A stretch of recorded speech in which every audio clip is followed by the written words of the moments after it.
simple. I'm not, I'm just saying, just suggesting. We'll discuss it, look at other drawings. Wait, we didn't get to finish. I omitted our reports. Yeah, that's all I have. You want to start, Mr. Solicitor? Mr. Solicitor. Chris? Yes, yeah. Didn't want to lose you up there. Thanks a lot. I have one thing to report. As many of you know, the township and 3 supervisors have been involved in a contentious case involving the removal of a monument from back in July. The township has participated in 2 evidentiary hearings wherein the plaintiff sought a preliminary injunction ordering the township to return the monument to the park. This received a lot of attention, to say the least, in the media and also on many social media sites. Several members of this board were personally attacked based on allegations, as were several members of the public. On December 29th of 2016, the court denied the motion for a preliminary injunction. I wanted to read a few of the statements made by the court in that opinion. In the introduction, the court states on page 2 that following the close of plaintiff's case in chief, the township demurred, contending that the plaintiff had failed to prove that a violation of the Sunshine Act had occurred. On page 3, the court continues, specifically, the township contends that plaintiff has not established the occurrence of a private meeting between supervisors Cassiola, Cowden, and Savavic, at which official action occurred. Then the court goes through some facts that it made during these 2 hearings when plaintiff presented its case. The township's official minutes for a March 7, 2016 meeting of the supervisors recorded that the supervisors in attendance voted unanimously to approve the placement of a, quote, tree in a rock as a memorial for Gary Andres, unquote. It's on page 5 of the opinion. Also on page 5, the court states, after such approval, plaintiff then had designed and fabricated a stone containing a digital image of her deceased father. A picture of the actual stone for her father was not provided to the township until April 15, 2016. The court then goes on page 9. Ms. Burns, quote, testified that the memorial approved by her advisory board and submitted to the Township Board of Supervisors at their March 7, 2016 meeting was different than the memorial that was installed. And then the court made its findings. On pages 10 and 11, the primary obstacle to the issuance of a mandatory preliminary injunction is the finding that the right to relief is clear and success on the merits is likely. Plaintiff has the burden to prove the occurrence of a meeting in which township business occurred. The court goes on. The testimony provided in the 2-day hearing has not demonstrated the actual occurrence of a meeting attended by a quorum of the supervisors. And then finally, plaintiff offered no testimony of the actual occurrence of a meeting between a quorum of the supervisors.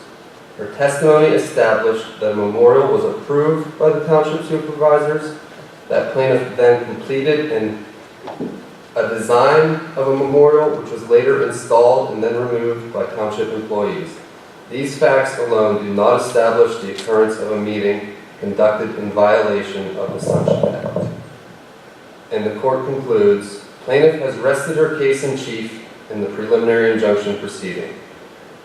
To grant the rare instance of a mandatory preliminary injunction, the court must be satisfied that plaintiff's right to relief is clear. The evidence presented has not met that high burden of proof. For that reason, the court will not issue the preliminary injunction requested. So we do finally have a court ruling on this case. It is not the final ruling, and this case is not over. But I think it is important to let the public know that this is the first findings made by a non-biased body. So that is it for my supervisory report. Thank you. Solicitor's report. Thank you, Chris. How about Dan? The board has a copy of my report. There's nothing that I need to bring up. If you have any questions, I'm sure I'm here to answer any. Okay, yeah, Mr. Butler? Yeah, I would just like to remind the residents of the, we're in the middle of the winter operation season, and if you could remind your neighbors to keep their snow off the roadways, please. What? Keep the snow off the roadways. Thank you, Bill. Chief? Yes, thank you. I just want to mention the Shop with the Cop on December 17th was a very big success. All the children had a great time. I hope you saw us on TV. All the officers enjoyed it. Again, this is the first time ever in Washington County, and I was notified that day by Walmart they want to continue this with us, and if we can get the whole county involved, I'm happy to be that person to start something great. And I just have to say that several companies in Cecil Township notified me already that they're interested in participating to help this continue. So it was an honor, and we had a great time, and we made a lot of happy families, and I hope we can continue this. And I just want to... Wait, before you get off that subject, will you Yes. please just tell them about that amazing little boy that we all met? Well, there's a little boy from Cecil Township, the Muse, and he happened to have a list for everybody except for himself. He had boots for his sisters, jackets for his mother, makeup. I mean, it was just amazing. He didn't have one item on that list for himself. So actually Walmart recognized that and took him on a shopping spree. The look on his face is amazing. It still gives me chills to the second, and it was an honor to work with everyone, Noble Energy, of course, Washington, Walmart, and just all the volunteers and help behind the scenes. It was a great event. Unfortunately, it was an ice storm that day, so we had some families didn't show up, but I did follow up with families. But it was a great success. It was. The little boy was 8 years old. Yeah, he was a little guy. It was very generous, and it was incredible. The other thing I just want to remind the board, and I'll talk to the chairman, and just I want everyone to know that next month we saw Mayor Rome come here. He was really on me to come to the meetings. I just think that, with everything happening in Canonsburg, it's kind of slowing down for them. I don't know if it ever will, but he wanted to come today and obviously talk to the board and as well as our community. Again, I mentioned the board several times. January 21st at the Home Garden Inn, there's going to be the last event. The reason why I'm definitely going to mention this is because Sergeant Holt with the Cecil Township Police Department, he will be getting recognized by Canonsburg Borough for actually a medal. I will present that medal to Sergeant John Holt from Cecil Township. Sergeant Matthew Collins as well is going to get a medal. And of course, Don Cross is going to get a medal also from Canonsburg. I think it's a special time. They were very heroic, all three of those officers that night. And it's going to be a nice event. I think there's Chinese auctions, live auctions. There's a lot of stuff. And the award ceremony is at 6 o'clock.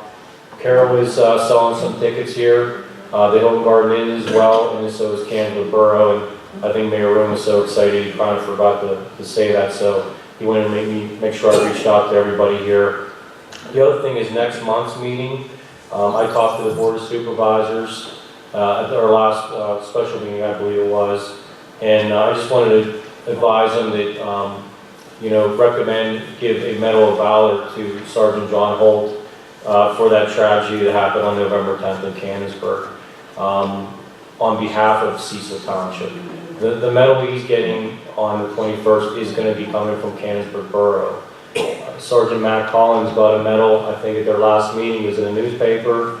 So if you didn't see it yesterday, that he was recognized. I just thought it was very special to make sure we wait till after the 21st, Canonsburg, which will be the next meeting. I would like to, again, remind the board that I will be hopefully giving a Medal of Valor to him on February meeting next month. So I'm crossing my fingers to get it in.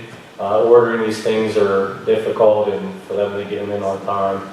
But they're promising me that the medal will be here. So that's pretty much what I wanted to add. Thank you. Thank you, Sean. Thank you, Mr. Cecil. Anybody else have any comments, general comments, questions? We want to make you go over there so that everybody can hear. That's okay.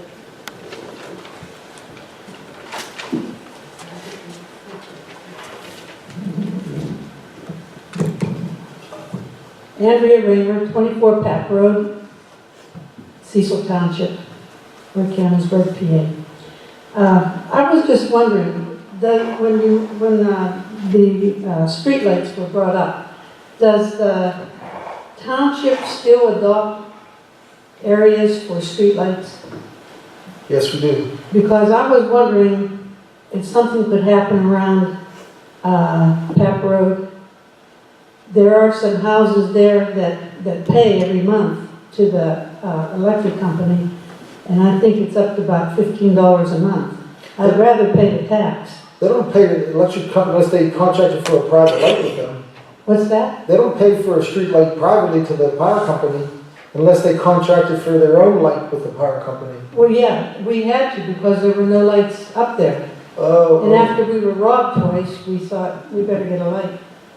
You know, along the street. I know Hoffman's has a light, and I think at the corner there might be a light.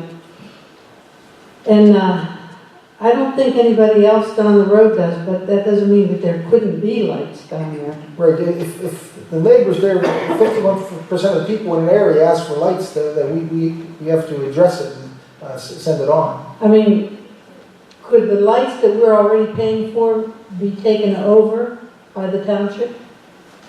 We don't take over the lights, the LED, or West Penn Power owns the street lights. I doubt it. I've seen some road or lights in entrances to plans that they says, no, take yours down, we'll put our own up, the regular street lights. Right. And they've done that, but they won't take over something that, the private light that you might have had up. But you can request us to investigate having street lights put in an area where you think they should be. Oh, okay. Well, Just send us a letter to that effect. okay. Going down Burnside Road to Muse Bishop Road, there could be some lights there, because I have to travel that in the dark in the mornings, and that is really dark. Yeah, that is a problem, that if there's only one or two homes, they get hit with the whole bill. And that's why a lot of people are reluctant to sign on for it. When I say you have to get 51% of the people interested, then within a certain area, by code, by law, the people have to pay it, and it gets attached to their real estate bill. I have a question along these lines. These are where LED lighting would be going in, correct? If they put new lights on, they will always be LED. They'll never use a mercury vapor or high pressure sodium again. The LED shines not only brighter, but much further than regular lighting. And I'm just wondering if the cost would be reduced because more homes would benefit from it. Does that make sense? See, street lights were never set up to protect homes. It's to assist the traveling motorists in intersections and the dark stretches of highways and in bends. It's not for security for your home and your yard.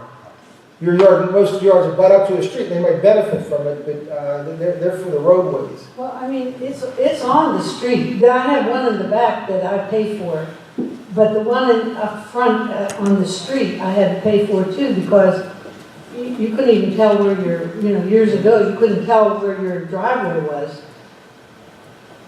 A lot of people put just a driveway lamppost there. But just if you get a letter, we have a guy from West Penn Power that will look at that for us and tell us what they can do. And eventually we have to pass a resolution to authorize them to do that, just like we do for fire hydrants. You've seen that. Yeah. Then people in that area where a fire hydrant is installed, they get a fire hydrant tax added to their real estate bill. Mm-hmm. So the lights work the same way. Mm-hmm. Yeah. Well, I just wondered what I needed to do to. Ray Tyson, we'll get it to them and see what they'll do. Okay. Thank you. Anybody else have any general comments, questions? All right. There being no further business, anything else from the board? This meeting is declared adjourned. Thank you.